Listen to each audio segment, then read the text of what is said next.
Hello guys, welcome back to our new video. और मैंने देखा है कि बहुत लोगों को कुछ छोटी चीज़ों में दिक्कत आ रही है, जैसे कि लैपटॉप है या फिर और कुछ नेट की प्रॉब्लम है, वाईफाई का इश्यूज़ है। तो मैंने सोचा क्यों ना आपको ये सब टॉपिक के ऊपर एक सेपरेट वीडियो बनाया जाए, और वो वीडियो मैं आज लेकर आया हूँ जो है लैपटॉप स्पेसिफिक। अगर आप सीडैक ज्वाइन करना चाहते हो, चाहे आप डैक कोर्स लेना चाहे हो या फिर आप डीबीडीए कोर्स ले रहे हो, और साथ ही में आपके एआई कोर्स भी है, तो डैक कोर्स में जो स्पेसिफिकेशन दी गई है वहाँ पर आपको i3 और i5 दोनों चीज़ें दिखाई गई है। डीबीडीए में ओनली i5 और अबव दिया गया वर्जन, और एआई में भी वही स्पेसिफिकेशन है। तो चलिए देखिए, आप सबसे पहले मैं मेरा लैपटॉप बताता हूँ कि मेरे पास जो है वो है एसआर का नाइट्रो 5, जो कि एक गेमिंग लैपटॉप है। और इसमें जो स्पेसिफिकेशन है वो है i5 9 जनरेशन, और इसमें 8 GB रैम, 1 TB की हार्ड ड्राइव, और साथ ही में मैंने इसमें 500 GB की SSD जो है सीडैक के क्लास के यानी 1 महीना शुरू होने के बाद में मैंने इसमें फ़िक्स की थी। तो SSD के बाद में जो चेंज मुझे नज़र आया वो बहुत ज़्यादा बेहतर था। परफॉर्मेंस के बारे में अगर बात की जाए तो ये मेरा सेटअप है। तो यहाँ पर मुझे और 4 GB ग्राफिक्स कार्ड भी है जो GTX 1650 है। तो अभी यहाँ पर मेंशन किया गया है सीडैक की ओर से कि आपको ये सब चीज़ें चाहिए, पर क्या इसका यूज़ होगा जनरली आपके क्लास में? तो देखिए, तो पहली बात यह है कि जिनके पास, मैंने पहले भी कहा था कि लैपटॉप अवेलेबल है जो i3 है, i3 10 जनरेशन या फिर 8 जनरेशन हो, तो मैं कहूँगा कि उनको लैपटॉप चेंज करने की इतनी कोई ज़रूरत नहीं है इमरजेंसी बेसिस पर, क्योंकि आपके बहुत सारे मॉड्यूल जो है वो चल जाएंगे उस पर। आपको प्रॉब्लम आएगा तो वो बिग डेटा मॉड्यूल में आएगा या फिर मशीन लर्निंग में, तो वो भी उसमें भी कुछ एडजस्टमेंट है। जैसे कि मशीन लर्निंग में आप कोलैब जैसे गूगल की ये फैसिलिटी यूज़ कर सकते हो, जहाँ पर आपको आपके मशीन पर कुछ नहीं करना है, वो सब क्लाउड कंप्यूटिंग हो जाएगा। और बिग डेटा की अगर बात की जाए, जहाँ पर हडूप, स्पार्क और हाइव, एचबीएस जैसे टूल्स यूज़ होते हैं, तो वहाँ पर भी हमारे क्लास में बहुत लोग हैं जिन्होंने i3 सिस्टम यूज़ किए हैं।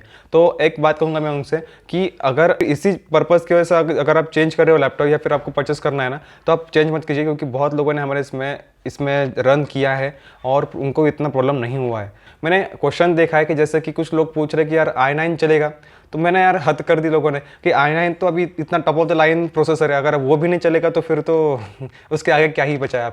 आप फिर एक काम कर लीजिए, सीडैक का सुपर कंप्यूटर ले लीजिए। पर ऐसी बात नहीं है। तो सीरियसली बताऊंगा, i5 अगर आपके पास है तो बिल्कुल आपको सोचने की बात नहीं है। i3 अगर है आपके पास तो आप परचेस नहीं करना चाह रहे हो तो उसके लिए एडजस्टमेंट्स है। कंपलसरी नहीं है कि आप बहुत ज़्यादा पैसे खर्च करके फिर से एक नया लैपटॉप लो और फिर ये चीज़ें करो। i3 अगर आपके पास है तो आप उसमें SSD अगर डलवा सकते हो तो डाल दीजिए। हाँ, अगर आपकी सिस्टम बहुत ज़्यादा पुरानी है, i3 4 जनरेशन 5 जनरेशन, तो फिर हो सकता है आपको प्रॉब्लम आए उसमें। पर या जिन लोगों ने कुछ एक साल में पहले ही परचेस किया है i3 9 जनरेशन या फिर 8 जनरेशन, तो उनका चल जाएगा यार इजी से। तो देखिए, आपका जो मॉड्यूल है पहले लिनक्स होगा, लिनक्स और क्लाउड। तो उसमें तो क्या है, लिनक्स में तो आपको बेसिक कमांड सिखाएंगे, बेसिक आपको बैश स्क्रिप्टिंग, फिर उसके बाद में उसमें कुछ चीज़ें ऐसी होंगी, तो आपको 7 दिन में वो क्लास हो जाएगा। उसमें भी आपको जो है अगर यूज़ हुआ तो आपका वर्चुअल बॉक्स या VMware यूज़ होगा, जहाँ पर आप आपकी जो विंडोज सिस्टम में ही आपको वो सब चीज़ें एक एनवायरनमेंट बनाकर आपको सिखाई जाएगी पूरा लिनक्स की, तो वो वहाँ पर हो जाएगी। क्लाउड वाला पार्ट भी जो है वो भी वर्चुअल बॉक्स पे ही आपका परफॉर्म होगा, जो भी चीज़ आपको लगेगी क्लाउड की। उसके बाद में SQL है, तो SQL मोस्ट प्रोबेबली हमारा जो हुआ था वो है ओरेकल के साइट पर, जो कि ये लाइव SQL PC पर रन नहीं किया है कोई भी चीज़। वहाँ पर भी डेटाबेस वगैरह सब जो था हमारे साइट पर ही हम करते थे वो सब चीज़ें, तो आपको वहाँ पर भी तकलीफ नहीं होने वाली है। उसके बाद में आता है आपका डेटा विजुअलाइजेशन, जहाँ पर आपको BI टूल्स का यूज़ होगा, तो वहाँ पर भी आपको इतनी ज़्यादा प्रोसेसिंग की जो है ज़रूरत नहीं है।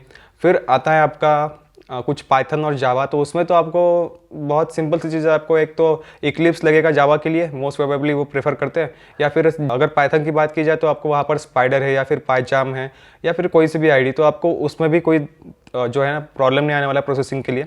अभी अगर बात करते हैं बिग डेटा और मशीन लर्निंग की, तो मशीन लर्निंग में भी आपको प्रॉब्लम आएगा। अगर आपका डेटा सेट बहुत ज़्यादा बड़ा है तो बहुत टाइम लगता है, हमें भी लगता है कभी कभार, एक घंटा भी निकल जाता है, वो रन होते रहता है। अगर डेटा सेट बड़ा ले रहे हो तो वो तब की प्रॉब्लम आएगी आपको।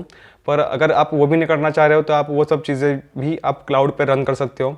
जैसे मैंने बताया कि कोलैब आप यूज़ कर सकते हो मशीन लर्निंग के लिए।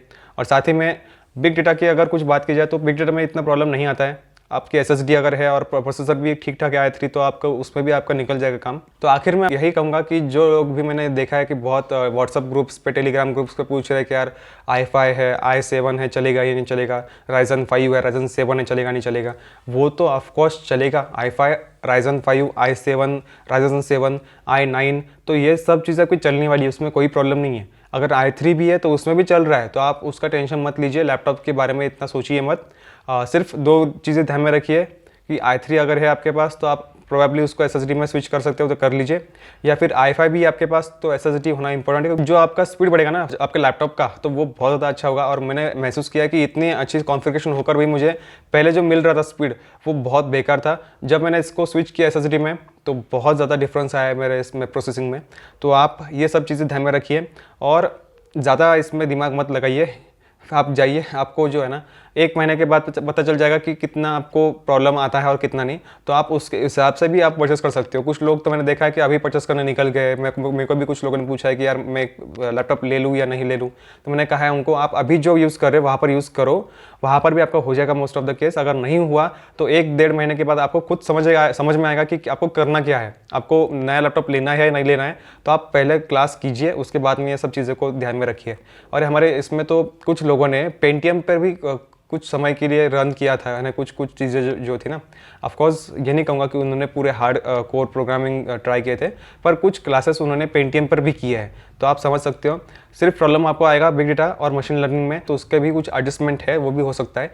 हाँ, पर नया परचेस कर रहे हो तो ऑफकोर्स आपको i5 और ऊपर जाना है। अगर आपका बजट है अच्छा तो आप i5 के ऊपर भी जा सकते हो। तो यही था आज का पूरा वीडियो कि मैंने बताया कि आपको इतना ज़्यादा नीड नहीं है ज़्यादा, आप उसको पैनिक मत कीजिए कि मुझे लैपटॉप परचेस करना ही पड़ेगा। मैंने बहुत क्वेश्चन देखा है इसलिए मैंने वीडियो बनाया। और आपके जो भी मॉडल प्रोसेसिंग पावर ज़्यादा लेते हैं ना वो सब आखिर में होने वाले हैं। तो आपके जो स्टार्टिंग के 2-3 मंथ्स होने वाले हैं वो बहुत बेसिक मॉडल होने वाले हैं जहाँ पर प्रोसेसिंग पावर नहीं लगती है।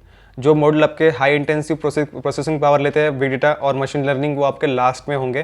तो आपके पास टाइम भी है तो आप उसके एक्सपीरियंस हिसाब से आप देख लेना कि आपको नया लैपटॉप लेना है नहीं लेना है। तो अभी फ़िलहाल के लिए आप आपका डिसीजन जो है पेंडिंग रख सकते हो। तो यही था आज का पूरा वीडियो और मिलते हैं इसी तरह से कोई अगले वीडियो में। तब तक के लिए स्टे ट्यून्ड।